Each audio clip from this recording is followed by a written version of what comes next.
स्वागत है आपका अपने चैनल एकलव्य स्टडी पॉइंट पे। और मेरा नाम है सचिन और आज की इस वीडियो में हम पढ़ने वाले हैं क्लास 12 की फिजिकल एजुकेशन। चैप्टर नंबर 6 है जिसका नाम है खेलों में परीक्षण तथा मापन, जिसको हम कहते हैं test and measurement in sports. तो सबसे पहले हम कंटेंट देख लेते हैं आपके सिलेबस में क्या क्या है। तो चैप्टर नंबर 6 में आपको मोटर फिटनेस टेस्ट पढ़ना है। ये जितनी भी चीज़ें लिखी हैं सारी आपको इसमें पढ़ाई जाएंगी। और मेजरमेंट ऑफ कार्डियोवास्कुलर फिटनेस, जिसमें हम हार्वर्ड स्टेप टेस्ट पढ़ेंगे और रॉकफोर्ट टेस्ट पढ़ेंगे। और Rikli and Jones senior citizen fitness test, ठीक है, ये पढ़ेंगे जिसके अंदर हमें ये 6 टाइप के जो टेस्ट हैं ये आपको बताए जाएंगे, ठीक है, जिसमें chair stand test for lower body strength, ठीक है, and arm curl test for upper body strength, chair sit and reach test for lower body flexibility, ठीक है। तो इस तरीके से है। हिंदी में भी आपको मैं बता देता हूँ एक बारी। एक तो गामक पुष्टि परीक्षण हम पढ़ेंगे, हृदय वाहिका पुष्टि का मापन पढ़ेंगे, हार्वर्ड स्टेप परीक्षण पढ़ेंगे, रोकपोर्ट परीक्षण पढ़ेंगे, रिकली तथा जोन्स वरिष्ठ नागरिक पुष्टि परीक्षण आपको पढ़ाऊंगा। बता दूं आपको मोस्ट इंपोर्टेंट चीजें हैं जो आज मैं आपको पढ़ाने वाला हूं, आपके पेपर में जरूर इसमें से क्वेश्चन आएगा। तो सबसे पहले हम देखते हैं हमारी गामक पुष्टि परीक्षण, मतलब इसका मतलब क्या होता है, गामक पुष्टि हम किसे कहते हैं। तो गामक पुष्टि की जो एक परिभाषा होती है वो ये है कि किसी खिलाड़ी के द्वारा किसी खेल में प्रभावशाली रूप से प्रदर्शन करने की क्षमता को गामक पुष्टि कहते हैं। सिंपल सी बात है, कोई भी खिलाड़ी है वो कोई भी खेल खेलता है, अगर वो प्रभावशाली रूप से बहुत अच्छे तरीके से अगर वो परफॉर्मेंस देता है, प्रदर्शन करता है, तो उसकी वो जो क्षमता होगी वो कहलाती है गामक पुष्टि। समझ में आ गया आपको। आगे बढ़ते हैं क्या है। अब गामक पुष्टि परीक्षण, अगर हमें किसी का टेस्ट करना है कि उसकी गामक पुष्टि कैसी है, उसकी फिटनेस कैसी है, मोटर फिटनेस, तो उसमें सबसे पहले जो होता है वो करवाया जाता है 50 गज की तीव्र दौड़ करवाई जाती है, 600 गज की दौड़ या फिर पैदल चाल करवाई जाती है, सिट एंड रीच परीक्षण करवाया जाता है, और पार्शियल करलप्स करवाए जाते हैं, पुशअप्स करवाए जाते हैं, और शटल दौड़ करवाई जाती है, और स्टैंडिंग ब्रॉड जंप भी इसमें शामिल है। आगे बढ़ते हैं, इसको एक एक करके पढ़ते हैं। सबसे पहले आता है हमारा 50 गज की तीव्र दौड़। तो आपको बता दूं, जो मैंने परीक्षण आपको बताया ये उसके अंदर की चीज है कि क्या क्या उसमें करवाया जाता है नापने के लिए। तो इस दौड़ में 50 गज की दूरी पर दो समानांतर रेखाएं खींच दी जाती हैं, ठीक है। 50 गज की दूरी पर दो समानांतर पैरेलल जो लाइंस होते हैं खींच दी जाती हैं, जिसमें जो परीक्षार्थी होता है यानी कि जो भी इस टेस्ट को दे रहा है उसको एक रेखा से दूसरी रेखा तक दौड़ लगाकर पहुंचना होता है। सिंपल सा है, 50 गज की दूरी पे दो समानांतर रेखाएं खींच दी जाती हैं और जो भी टेस्ट दे रहा है जो परीक्षार्थी है उसको एक रेखा से दूसरी रेखा तक दौड़ लगा के पहुंचना होता है, ठीक है। और आगे देखते हैं। दूसरा जो इसमें जो टेस्ट होता है, जो टेस्ट के अंदर जो प्रोसीजर होता है वो होता है 600 गज की दौड़ या फिर पैदल चाल, ठीक है। दौड़ लगवाई जा सकती है या पैदल चाल। इसमें जो परीक्षार्थी होता है, जो भी मतलब वहाँ पे जो ट्रेनी है, ठीक है, जो वहाँ पे मतलब देने वाला है अपना टेस्ट, उसको कुछ इंस्ट्रक्शंस मिलते हैं। उसको क्या करना होता है, एक रेखा से शुरू होकर 600 गज की दूरी पर जो होता है फिनिशिंग लाइन को पार करना होता है। मतलब मान लो यहाँ से, ये मान लो एक लाइन ये है, यहाँ से भागते हुए या दौड़ते हुए 600 गज की दूरी पर दूसरी लाइन होगी, फिनिशिंग लाइन, उसको पार करना है, ठीक है, ये होगा। और तीसरा जो है उसको हम कहते हैं सिट एंड रीच परीक्षण। इसमें क्या होता है, इस विधि में क्या होता है कि कमर के निचले भाग, जो हमारा कमर होता है, जो हमारी कमर है उसका जो निचला हिस्सा है, ठीक है, उसकी जो मसल्स हैं, मांसपेशियां हैं, उनकी फ्लेक्सिबिलिटी कैसी है, लचक कैसी है, इसको देखा जाता है इस परीक्षण के अंदर, टेस्ट में। और इसमें क्या करवाया जाता है, इसमें जूते उतार कर फर्श पर टांगे आगे सीधा फैलाकर बैठ जाएं, ठीक है। और आपको फोटो भी दिखाऊंगा मैं। और पैरों के तलवे बक्से के साथ सटे होने चाहिए, आपको एक बक्सा चाहिए होता है इसमें। और दोनों घुटनों को फर्श के समानांतर रखना होता है, हथेलियों को नीचे की तरफ रखना होता है, ये इसकी विधि है। फिर जहां तक हो सके आप अपने दोनों हाथों को फुट्टे पर आगे ले जाने का प्रयास करें।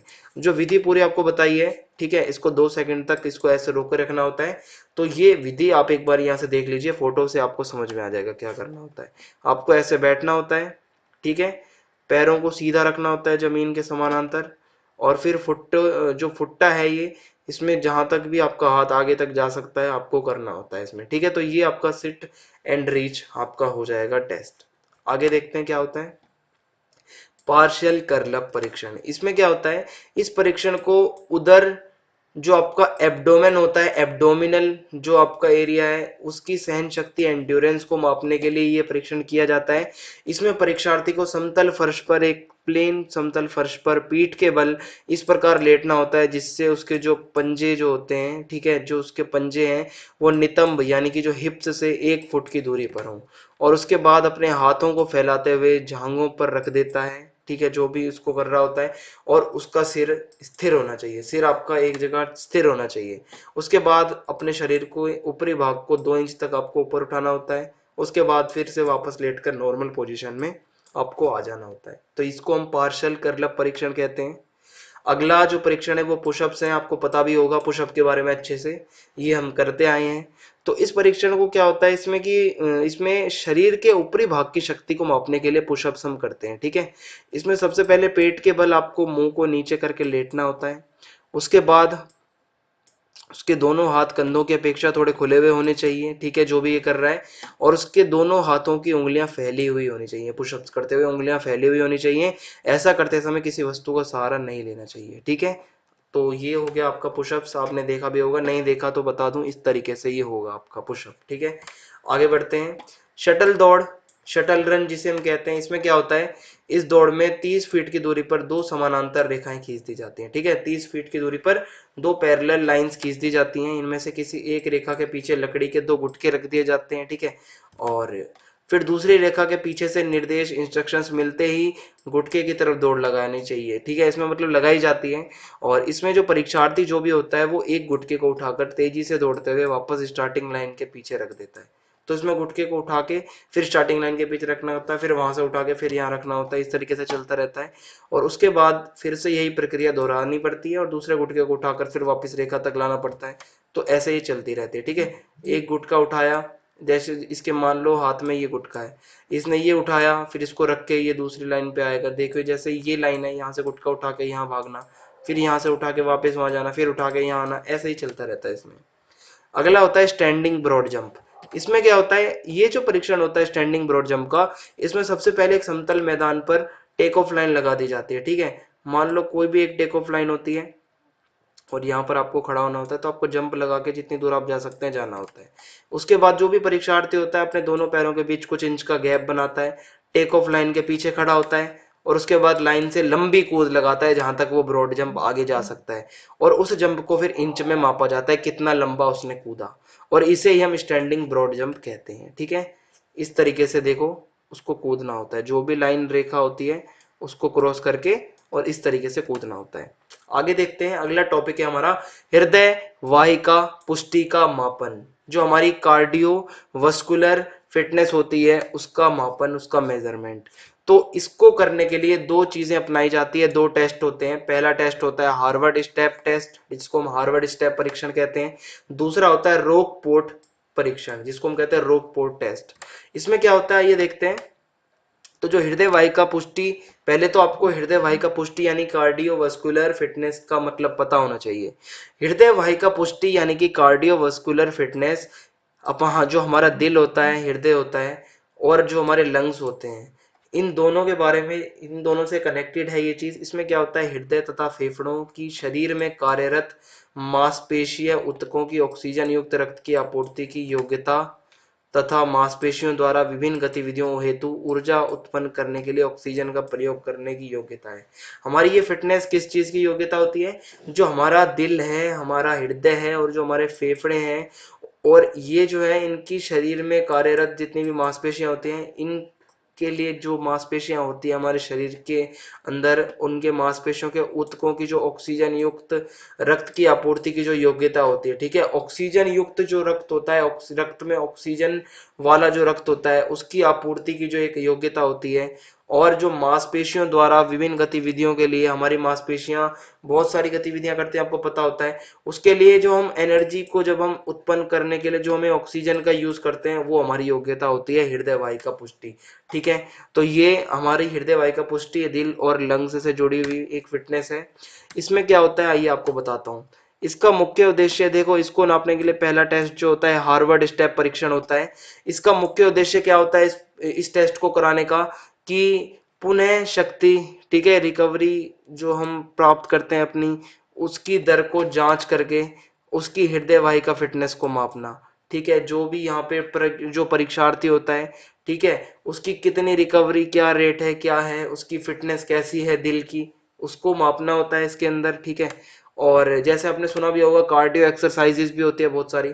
पर हार्वर्ड स्टेप परीक्षण में क्या करवाया जाता है, इंस्ट्रक्शंस दिए जाते हैं और परीक्षार्थी को बॉक्स रूपी सीढ़ी, ठीक है, इस तरीके से एक सीढ़ी होती है, उस सीढ़ी के ऊपर चढ़ना होता है और उतरना होता है, चढ़ना होता है और उतरना होता है, जिससे जल्दी जल्दी जल्दी उसकी सांस, अगर सांस जल्दी फूल जाती है तो समझिए फिटनेस उसकी थोड़ी सी कमजोर है, और अगर सांस नहीं फूलती इतनी जल्दी, एंड्योरेंस ज्यादा है, तो समझो उसकी फिटनेस काफी अच्छी है। इसमें क्या होता है, इसके कुछ फायदे होते हैं। हार्वर्ड स्टेप परीक्षण जो होता है इसके फायदे होते हैं, जैसे कि इस परीक्षण में कम उपकरणों की आवश्यकता पड़ती है, ज्यादा उपकरण नहीं चाहिए होते, ठीक है, सिर्फ एक सीढ़ी चाहिए होती है, और इस विधि में खर्चा बहुत कम आता है। पर इसकी कुछ सावधानियां भी होती हैं, जैसे कि कदमों की ताल बनाकर रखनी होती है। जब हम सीढ़ी में चढ़ते उतरते तो एक कदमों की जो ताल होती है वो बनाए नहीं रखेंगे तो हो सकता है हमारा पैर स्लिप हो जाए। अच्छे जूते पहनने चाहिए हमें इस टेस्ट को करते टाइम।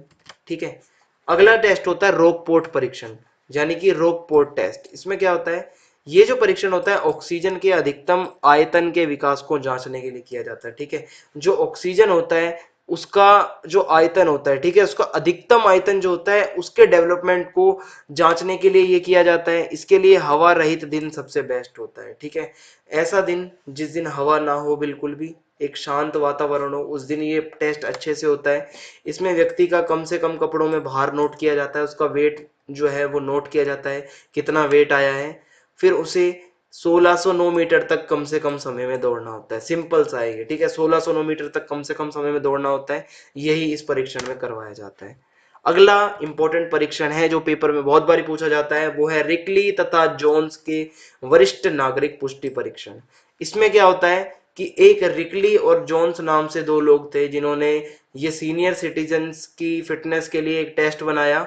इसमें क्या था कि ये परीक्षण की जो पूरी विधि थी इसको 2001 में रिकली तथा जोन्स द्वारा पेश किया गया, जिसमें वरिष्ठ नागरिकों की फिटनेस के टेस्ट के लिए ये मतलब बनाई गई थी। काफी ये हेल्पफुल है, लाभदायक है, बेनिफिशियल है, और इस विधि में कुछ एक्टिविटीज करवाई जाती हैं जिससे जो बूढ़े लोग होते हैं उनकी फिटनेस को देखा जाता है। ठीक है, तो वो एक्टिविटीज क्या होती है उनकी फिटनेस के लिए, आइए आपको बताता हूँ। सबसे पहली एक्टिविटी होती है चेयर स्टैंड परीक्षण। चेयर स्टैंड टेस्ट करवाया जाता है। ये टेस्ट किस लिए करवाया जाता है, इसके द्वारा जो वरिष्ठ नागरिक सीनियर सिटीजन होते हैं, बूढ़े लोग होते हैं, उनकी बॉडी का जो निचला भाग होता है उसकी पावर को मापा जाता है, एनर्जी को। और इसके लिए क्या विधि होती है आइए बताता हूँ। सबसे पहले कुर्सी पर अपने दोनों हाथ छाती पर मोड़कर बैठ जाना होता है। ठीक है, कुर्सी पर नॉर्मली दोनों हाथों को छाती पर मोड़कर बैठ जाना होता है।